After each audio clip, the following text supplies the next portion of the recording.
Gender diversity in senior leadership delivers stronger outcomes for both individuals and businesses.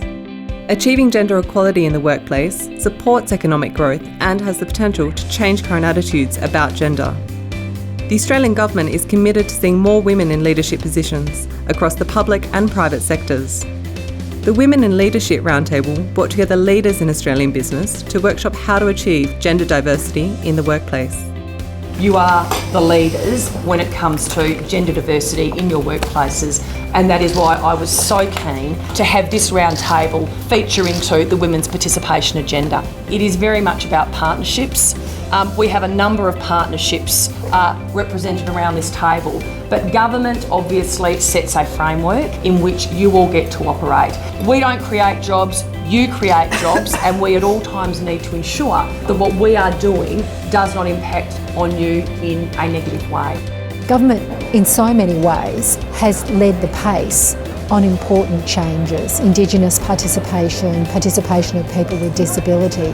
And I feel that if government turns its mind to setting some targets for women's participation, particularly in leadership, it'll only be a matter of time until that change occurs. Abolishing stereotypical attitudes about women's and men's roles and encouraging a discussion about workforce participation in general. Workforces are 24/7 in the switched on, always available, always ready, and so therefore recognising that workforces, both male and female, need to have more flexibility would make a big difference.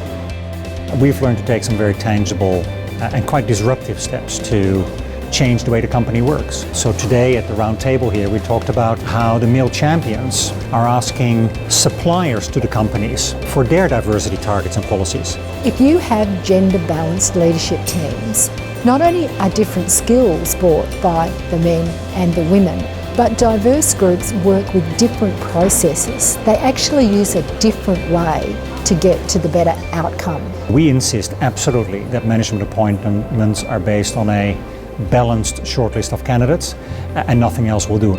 So at ASX we put hard targets in place for senior management around diversity and we tied our bonuses to it. One of the great things that the male champions did was to initiate all roles flex, and that's a great action-based policy because it removes all the barriers and all the assumptions about flexible working. During the roundtable, we had a really good discussion about some concrete examples that business is already putting in place. We also spoke about the difference that government can make and identified some tangible, immediate steps, plus some longer-term objectives that could be realised.